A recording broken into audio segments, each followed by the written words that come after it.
궁극의 광기카 카카오. 카카오 카지노 온라인 플레이 75만 1 플러스 무료 스핀 250. 회 신규 플레이어 전용.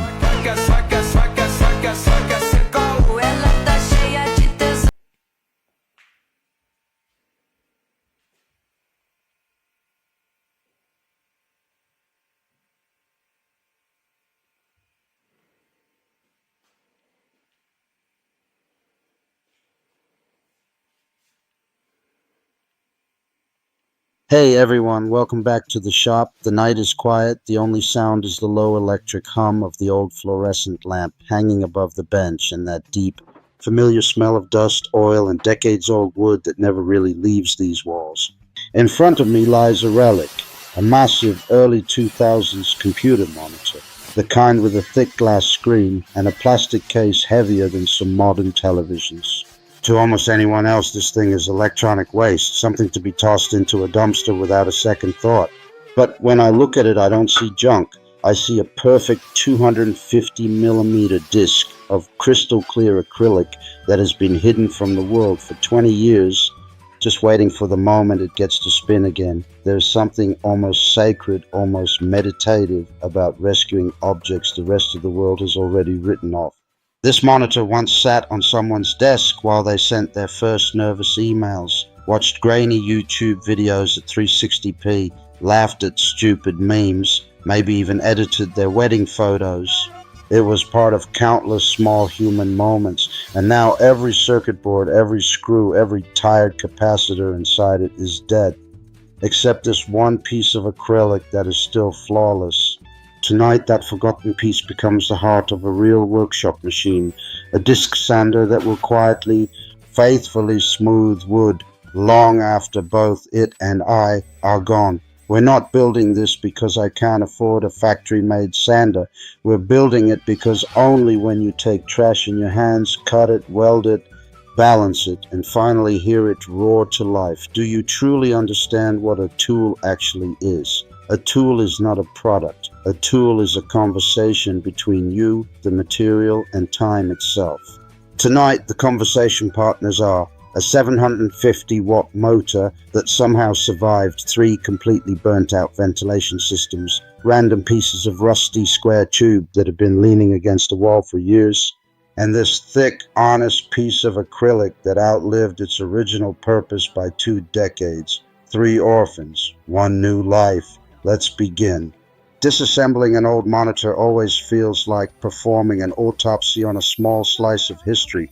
You remove screw after screw, the plastic creaks and sighs like it's reluctant to give up its secrets, and finally you lift away the shroud. And there it is, 8mm of perfectly clear acrylic, untouched by scratches, untouched by sunlight for 20 years. I run my finger across the surface and it's cold, almost icy, but completely brutally honest. This material never pretended to be anything it wasn't. It just waited, cutting a perfect 250mm circle without a CNC or a laser is an act of pure trust.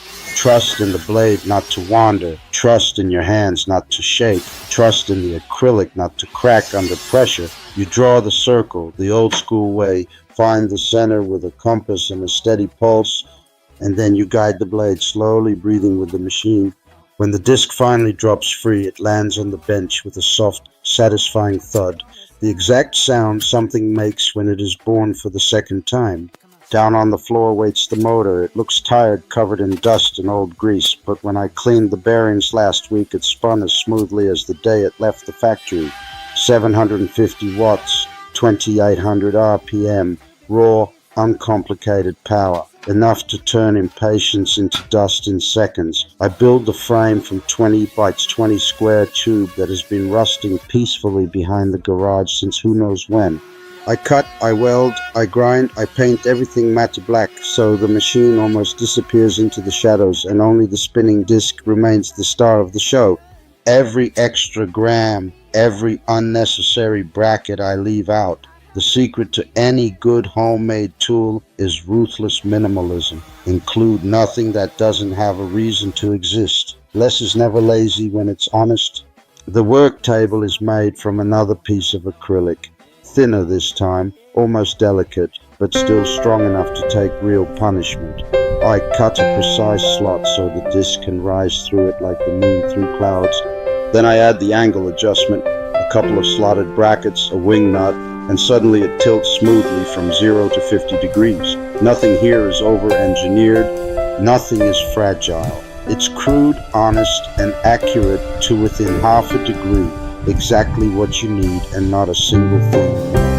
Across the entire face of the big disc, I glue industrial-grade hook and loop. When the first sheet of 80 grit abrasive rips onto it, the sound is pure commitment, like tearing open a letter you already know will change everything. Under the table, I weld a simple 50mm dust port aimed directly at the point where wood meets grit. Later, when a shop vac is connected, the storm of sawdust will vanish before it even learns your name. Clean work is respectful work. The first power-up is always the moment of truth.